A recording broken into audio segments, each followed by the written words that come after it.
Choosing a payroll provider isn't like picking out office supplies. It's not a one-click Amazon order. It's one of the low-key, most important decisions you'll make as a trucking company. Why? Because payroll touches your driver's trust, your compliance with the IRS, and your ability to sleep at night. So today, I want to give you a simple, practical framework of how to vet a payroll provider like a pro, the exact questions to ask, the red flags to look for, and the things that really matter beyond price. Welcome to Driven for Success, the podcast for small trucking company owners to help them run their back office more efficiently. I'm your host. My name is Mike Ritzema, and we're going to start with a question of the week. This week's listener question was, can I pay a driver as a 1099 for a few loads until I'm ready to put them on payroll? I think what they want to do here is they want to have like a trial period because they've probably had a number of drivers that quit after a day or didn't even get through orientation or whatever. And they know they got to pay them. They don't want to screw around with putting them on payroll just to pay them $200. I get what they're saying. Unfortunately, the answer is no. You have to put them on a W-2, which means you have to add them to your payroll process, and then you pay them, and then you term them. It's even worse if you decide to hire somebody from another state and you decide you want to do withholding for in their state as a courtesy, and then they do the same thing, or they work for a week or two and then they quit. So now you got to pay that state. You have to register there, you have to pay the state, and then you got to close the account.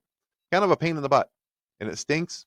It's really, the answer to it is vet your drivers better before you hire them, but I know that that's an easy academic answer to say and sometimes hard to do. We'll probably do some podcast episodes on that here in the future. We'll bring on some guests that can speak to how to make good hires. But in the meantime, unfortunately, they need to be on payroll, even if they work, I say work for an hour, but it's not literally an hour. They work for you. They got to be W-2. And it's a pain. I agree, but that's kind of where we are. But that does kind of tie into what we're going to talk about today, and that's picking your payroll provider. There's a million ways to do payroll. You can do it yourself. You can still do it yourself by hand if you chose to do it. I think it'd be a tremendous waste of time because it's not 1972 anymore, but that's up to you. So, I think this is going to matter. We want to help you with that. Here's the thing. Every payroll company is going to have a shiny brochure. They're going to tell you they save time and they're easy and they have great service. But the truth is, what matters most is whether they understand you and your needs. Trucking payroll is different, and you'll only know if they get that by asking the right questions. So we're going to give you the questions and we're going to give you the right answers and the wrong answers because I think it matters. I think it's really important that you don't have to screw around with this. I mean, you got enough things to do. You've got, drivers to hire and staff and customers to take care of and loads to find on the broker boards and all that kind of stuff. Payroll should be just this quick thing for you as much as it can be. So when you're interviewing a payroll company, here are some questions you'll want to have on your list. And I'll tell you too, don't be afraid to have these written down when you're sitting with a prospective payroll provider. The right provider is going to appreciate that you're prepared. I will tell you on my side, I love a prepared client. I love clients. I love all my clients, but I love the clients that know what they want. They know exactly what they're looking for. As an example, I've got a client who owns a company in Mississippi, but they're based in Toronto. And so when I met with them the first time, they said to me, it's important to us that you come up and see us at least once a year. We don't want you to sell us and then leave us. And since then, other than COVID, go up there every year. I'm going up there in a couple of weeks. It's a 5-hour drive for me from here. I'm in Grand Rapids, Michigan, so it's not like I'm flying across the continent, but still, it's important to them, so I make it important to me. And what I loved about it was they were clear. They said that's going to matter to us. As on the sales side, any salespeople watching this, man, when a client really tells you what you want, what they really want, what's really the thing that does it, that's gold. So these are going to help you do that and be a better client for whatever payroll service you choose or whatever way you choose to do your payroll. So the first question is kind of broad, but I want it to be broad because I want the person on the other side, the person trying to get you to do them for payroll, I want to see where their answer goes. And the question is, what are you providing me? What are you doing for me? Now, everybody is going to say we do gross to net. We do direct deposits. Well, hopefully they all say that. We file your tax returns for you. Compliance things, right? Okay. That's great. And everybody's going to say that, so you kind of ignore that part of the answer. And then they're going to say, we also provide you with a bunch. They could say, we also provide you with a bunch of tools to do these things. We'll provide you with HR tools. We'll provide you with other compliance tools. We'll provide you with this and that and the other thing. And tools are great, of course. However, put a wrench in my hand and open up the hood to a truck, and you'll see that the tools aren't always the thing, because I wouldn't know the first thing to do with them. So you can get all of those things from somebody like Gusto, and it's going to be cheaper. They'll give you compliance. They'll give you tools. No worries there. So will Intuit, QuickBooks, if you pick the right plan. So will every other payroll provider, everybody, everywhere. So that's kind of like the minimum answer. I want to hear more about how you're going to help me as a trucking company. Anybody can do gross to net. What are you going to do? Well, our answer is we're going to help you save money by paying per diem, and we're going to help you lower driver retention by doing some other things like putting the load detail on the stubs if you send it to us. And we're going to tell you that our whole approach is, we've done the job you're doing, and we want to help you do it in a way that doesn't screw up other things like having drivers quit. Yeah, you really want to get the vibe from them. Now, the verbiage doesn't exactly matter. The verbiage is not the thing here. It's, do they understand the problems that small trucking company owners face every single day? And if they go into, we're going to solve these problems for you. And if they say we're going to solve your HR problems by giving you this tool, they're not solving the HR problems. They're giving you a tool, providing a tool to solve your HR problems, but you need HR training and all these other things. Again, the wrench in my hand, no good. So that's like that's kind of the big question. And if they give you a super vague answer that sounds like something that's spit out of AI, that you see on social media from time to time with the word synergy 27 times, that's a problem. They don't understand trucking, and they don't understand what you need. The next question is, do you handle per diem through payroll, and how? You're looking for an answer about per diem. Do they understand trucking? Do they understand that it's $80 a day, that it can be, and they understand how it's handled, taken out of the gross, given back to them in the net if you want to do it that way? Or do they just say, oh, we can add whatever reimbursement you want? Or if they say, oh, we can pay anything. It's kind of like we specialize in everything. Nobody specializes in everything. There's just no way. You can't do it. So you specialize in one thing. That's why it's called a specialty. So look for that answer too. And if they kind of poo-poo the response, they're just like, oh yeah, we can take care of it. And they don't go, here's per diem. Here's what it means. There's a problem. What happens if I get a payroll tax letter from the IRS? Those letters are going to happen. Like, that's just the way it goes. And so, what's your process? Do you keep me informed? What do you do? If they, are you going to first thing explain to me what the letter's about versus just saying we'll take care of it? Things like that. And that, honestly, that answer, the correct answer for that is whatever you want. Some people are just like, you know what? I want to send it to you and I never want to hear about it again. Okay. Or if it's, I want you to tell me twice a week, I want an update on what's going on. Now, you can't fix it always that quickly. Right now, the government shut down, so the IRS is not as fully staffed as one would prefer. But at least we can keep people informed. We have that ability. Then you start into like vocabulary quizzes with them. You can say, do you understand detention or layover, extra stops? Do you understand lumpers? And I like putting lumpers in there because detention, layover, and extra stops are all pay. And so they'll be like, oh yeah, you can add other pay types for stops, the $25 a stop, $50 a stop, whatever you pay. And layover, you can add that as a separate thing, and you can add detention as a separate thing. But if you put lumpers in there, you and I both know lumpers are a reimbursement. They are very much not wage. So you sneak that in there, and you're just kind of quizzing them. You can also do it as, tell me what detention is, tell me what a lumper is, tell me what layover is, and see what they give you. You're really trying to vet them again to make sure they understand trucking as well as payroll. Another question would be, what happens if I have both 1099 contractors and W-2 drivers? I will tell you that most payroll services will pay them both for you. No big deal. Ask you, if you really want to know, ask them, how do I know if I should pay them 1099 or W-2? And see what answer you get. You might get some kind of answer, but the answer will be, check if the answer is general. If it's, use the 20-point quiz from the IRS or use the ABC test, or that's a general answer. Or is it, okay, let's talk about their situation, who pays for the maintenance of the truck? Now they're talking about trucking stuff. things like that. We have a quiz on our website at truckingpayroll.com. You can go take for free. Asks you like 6 or 8 questions in trucking terms, and you fill that out, and we'll give you a score of whether they should be W-2 or 1099. It's completely free. What does support look like? This is going to be a really important one because it's kind of like your IT department in a way, much like payroll, in the sense of nobody notices it until there's a problem. So what does support look like? Who answers the phone? And for most of these people, most payroll services, support is going to be problems with their software. Well, I can't get the software to do this thing. How do I do it? That's not how we operate. It's okay to operate that way. I'm not taking shots at them. I have a different philosophy about it. But for them, it's going to be how to make the software do what I want to do. And who answers the phone? Is it a call center? Is it someone who knows trucking? Is it your same person every time? Do you have a single person you can call whenever you want with a direct line? Those are the questions you want to ask. For us, support is different because we don't make you enter your own payroll. We do it for you. But it's still the same. You can still have questions. You can still be like, how do I want to pay this guy this much, or I want to pay this person this much, or I want to deduct for this thing. How do I do it? You should be able to call someone who knows you and knows your business. You can even ask another question if they do have software is, can my employees change their own direct deposit?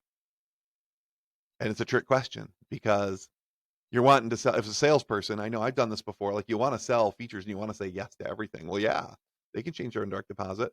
I really think it's a bad idea. You shouldn't let employees self-service their own deposits because if somebody hacks into their account, they're going to change the direct deposit and that money's gone. So ask them, what's your policy for changing direct deposit accounts for my employees? I'll share ours. Ours is if we get a request, we call the company and the person that we know, we don't email them back, we call them and we say, hey, we got a direct deposit change for Bill Smith. Can you verify it for me? And because it needs to run through them anyway. It's extra work for sure, but it's a lot less work than having to chase down a fraudulent direct deposit because that's a pain. And you got an angry driver who's mad at you even though you didn't do anything wrong because they made their password or something like that. All right, so those are a bunch of questions for you. There are more, but you're not going to want to spend 17 hours interviewing your payroll provider. So that's like 7 questions right there that you can ask, and you should feel good about the answers, and I think that's really important. You should feel like those answers are the answers you wanted. Like you should know the right answers before you ask the questions, like a quiz, and see how they do. And your answers don't have to be my answers. Your answers don't have to be anybody else's answers. They're yours. Now we're going to talk about some red flags. Sometimes what they don't say is as important as what they do say. So here's some red flags to look for. Things like dismissing per diem as unnecessary, or they'll just tell you to add it later. Like, no, per diem is instrumental to what we do. I know I harp on this all the time, but because it's so important and it can save you thousands of dollars per driver per year and gives the driver more money. All good things which help driver retention, which goes back to the what do you provide, right? So there's that. If the answers and the support feel generic, if they feel like if you had a bakery, you'd get the same answers. If there was, I'll make up a different example. There are cannabis dispensaries all over the country now. If they came to me and vetted us to be their payroll provider, we shouldn't pass. If we pass, it's because they're not picky or they just like us, and that's fine, but they shouldn't have us do their payroll because there's specific requirements with cannabis dispensaries. There's a lot of crazy laws. I don't know what they are, but I know they exist.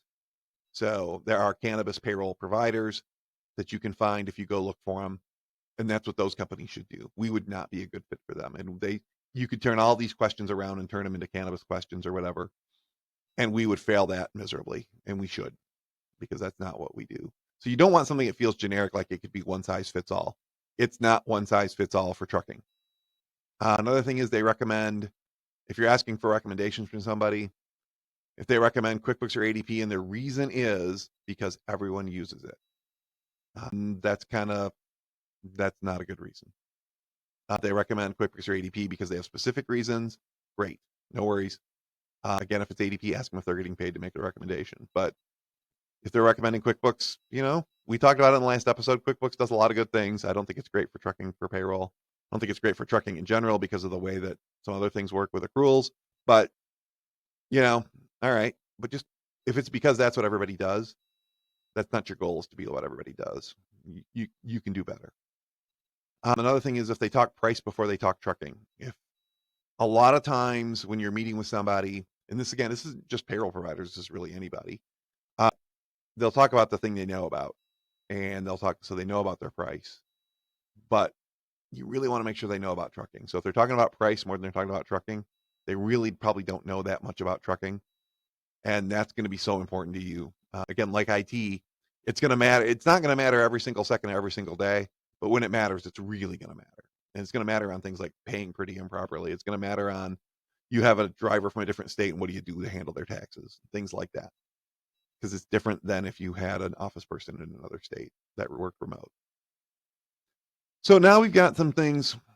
There's costs beyond price, because we do price does matter. I'm not that crazy naive to think that price doesn't matter. And as I've told anybody before, somebody like Gusto is going to be a low cost option. They just are. Like, I'd love to tell you we're the lowest cost provider of this, but we're not. That's not our objective. We want to we charge the market rate. We charge similar to what everybody else charges when you add in all the fees that other people charge and what we charge. But, you know, if price is the only thing that matters to you, and it's the only thing, and you're like, you know what? Any idiot can turn gross to net, which I disagree with, but okay. Any idiot can turn gross to net. I want just the cheapest possible provider. Intuit or Gusto. Those are your choices. So, but there's cost beyond price. So this is where many trucking companies get burned. They see the monthly subscription and they think they're saving money. But the truth is, the payroll costs can go a lot farther than the invoice. For example, per diem properly. We've got a calculator on our website that'll show you how much you'll save with per diem and net out how much you'd pay us to do your payroll. Almost every time you're going to come out ahead if you're not paying per diem now. Go to our website, truckingpayroll.com. You can see all of that for yourself. Takes you about 2 minutes to fill out that form to get your answer. We'll email it right to you instantly. But there's also other things. There's back office time, lost fixing errors that maybe could have been prevented. Things like an incorrect routing number, as just a random example, an incorrect routing number. You could have caught that. We're going to catch it and let you know. Accidentally paying 25,000 miles instead of 2,500 miles that week. Things like that. There's the cost of the trust eroding from the driver. I say this all the time, but go into any truck stop, and just kind of say, hey, anybody want to talk about a time that a trucking company screwed them over on their pay? And everybody's going to have a story. I don't know that those stories are true. I'm not saying they're true. It's their side of the story, and that's the reality that they have. They still quit that company, so it doesn't even matter if it's true or not. But, when you got late pay or wrong pay, you're eroding your driver trust. And if the driver doesn't trust you, they can't work for you. There's things too like data security issues. One of the things that we see that becomes an issue, especially with people that use an in-house solution, is that it's not the owner doing payroll, but the owner's getting paid. So then you've got an in-house clerk who knows everybody's pay, which some people are up to that challenge and the trust that's required to do that. A lot of people are not. And so every time anybody gets a raise, they're going to know about it, and they're going to keep score potentially. And be like, well, you gave that person a raise, I should get a raise. And so now that raise cost you double. So there's data security there. There's also the security of what if you use a system where, again, they can change the direct deposit information and you're not even aware of it. That goes wrong. It does happen. Fraud happens all the time. We talk about in trucking, we talk about double brokering. I remember, was it last week? The big tequila, the famous tequila that got double brokered. Now Shaquille O'Neal's car got double brokered, and then it was gone, and it's fraud. So there's fraud in anything with money, of course. So, you want to make sure people can't get the direct deposits changed without you knowing about it. There's also the risk of, if you're doing it with somebody in-house, like with a clerk, what if that clerk gets sick? What if that clerk quits? What if they get, they've got a family emergency? You got to make sure someone else can do payroll. So those are costs that are not in the quote. They're just not, because we can't put them in there. Or when you're doing saying, well, payroll would cost me $75 a week. Okay, well, that's all. Now I get that $75 a week is a lot of money, depending on, if you have that many people working for you. But what's the cost of not paying people? So you got to look at that too. So we've covered quite a bit here. We've gone a little longer than we normally go, and I appreciate you hanging in there with me. Let's wrap this up. So here's how you vet a payroll provider like a pro. Ask the right questions, watch for red flags, and look beyond the monthly fee. Because payroll isn't just numbers, it's compliance, it's trust, it's the heartbeat of your business. If you, and if you want to see what that looks like in action, that's what we do every day. Go to Trucking Payroll and we'll talk to you about it. But we're not nearly the only ones who could do this for you. There's other people who could do it for you as well. Vet them out though. Make sure that they're the right people for you. It doesn't have to be us. I don't pretend that we're right for everybody. And so, if they can go through the questions I gave you and they gave you the answers you love, you might have a great fit. And I hope you do because we're cheering for you. Uh, let's see. Next week, we're going to do another thing. We're going to talk about how to switch payroll providers without the headache. Switching payroll providers can be it's almost like decision fatigue where you're just like, there's so much to think about. It's like switching banks, right? It's a pain. So, but we're going to walk through how to do that pain free. In the meantime, I hope you found this episode to be helpful. Please like it and share it and review it. It helps more small trucking companies just like you get this information in a way that they can digest it because there's so much stuff out there and it's so hard to keep track of everything. So this helps more people see it, helps these other companies with 5 or 10 or 20 trucks or 1 truck. We love all you guys. So, like it, share it, review it. We really appreciate that. And until next week, keep on trucking.